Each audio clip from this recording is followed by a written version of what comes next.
I've spent half my life on top of the world, or at least on top of people's houses. The sun was hot that day, just a regular Tuesday in the suburbs. But then I saw it. My shadow on the grass below was missing its head. I stopped, heart hammering against my ribs, looking at the ground, then at my own hands. I was standing perfectly still. The sky didn't endopos. T changed. The birds didn't endopos. T stopped singing. But the gravity under my boots just vanished. I didn't endopos. T trip. I was pulled. And that was the last thing I remember about being in quote, solid, end quote. I've been a roofer for 24 years. You develop a kind of sixth sense for balance, a way of feeling the pitch of the wood through the thick soles of your boots. It was a suburban job, a two-story colonial. The air smelled of dry shingles and pine needles from the neighbor and Oppo's yard. I remember thinking about lunch, maybe a ham sandwich and some lukewarm water from the cooler. Practical thoughts. The thoughts of a man who believed only in what he could touch. But the atmosphere shifted. The wind didn't end Oppo's. Tea just died down. It disappeared. It felt like I was standing inside a glass jar. I looked over at my nail gun, sitting on the ridge, and for a split second, it looked transparent. I wiped sweat from my forehead, feeling a strange pressure in my ears, like I was deep underwater. Then came that shadow. Seeing my headless silhouette on the lawn wasn't an Oppo's. A trick of the light. It was a warning.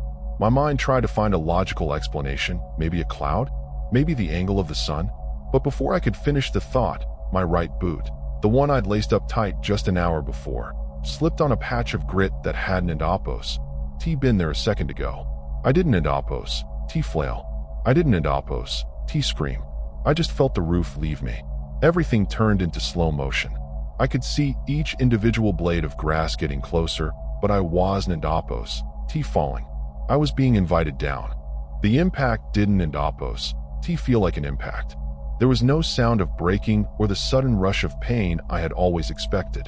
Instead, there was a quiet thud, not in my ears, but in my soul. Everything went white for a heartbeat. Then, the world reappeared, but it was different. I was lying on the grass, looking up at the gutter I had just been working on. It was so peaceful. I remember noticing a small ladybug crawling on a blade of grass just inches from my face. I could see the tiny spots on its back with more clarity than I had ever seen anything in my life. I tried to move my hand to brush it away, but my hand, it didn't end Oppo's. Respond. It felt like my body was made of heavy stone, and I was just a passenger inside it. The sounds of the neighborhood began to drift away. A lawnmower a few houses down. The bark of a dog. They all became a low, melodic hum. I felt a strange sensation of being pulled backward, like a magnet was tugging at the center of my chest. I wasn't Oppo's, afraid of the ground anymore. I was afraid of the silence that was beginning to fill my head. The light of the sun started to stretch, turning the suburban sky into a deep, bruised purple. I felt the last bit of warmth leave my skin. And then, I realized I wasn't Oppo's, looking at the sky from the ground anymore. I was standing on the roof again. But it wasn't Oppo's, the roof I'd been working on a moment ago. Everything looked sharper, hyper-real, as if I had spent my whole life looking through a dirty window and someone had finally cleaned it. I looked down at my boots. They were right there, on the edge of the shingles. But when I looked further down, to the lawn, I saw a man lying there. He was wearing my clothes. He had my tool belt, but he looked so small. I didn't end Oppo's, feel a connection to that body. It felt like an old pair of work pants I'd outgrown. Then, the fear hit me. It wasn't end Oppo's, the fear of falling anymore.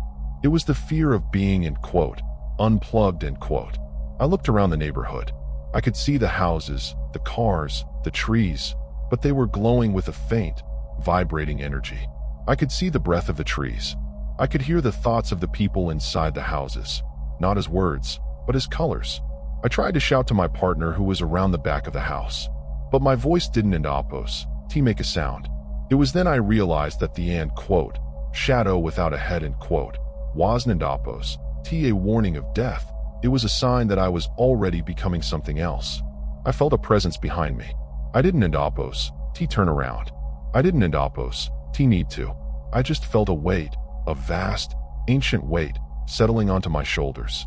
The presence didn't end Oppo's, have a face, or a name. It felt like standing next to a mountain that was also a sun. I couldn't look at it, but I could feel its weight pressing against every mistake I had ever made. Suddenly, I wasn't just remembering my life. I was feeling the consequences of it. I saw a moment from 10 years ago when I overcharged a widow for a roof repair she didn't need. In that space, I didn't just see her paying the bill. I felt the knot of anxiety in her stomach for the rest of the month. I felt the cold in her house because she had to turn down the heat to save money. It hit me like a physical blow. Every practical lie I had told to get ahead, every time I had been short with my kids because I was tired, it wasn't just a memory. It was a debt. The presence didn't judge me. It didn't need to. I was judging myself with a clarity that was terrifying.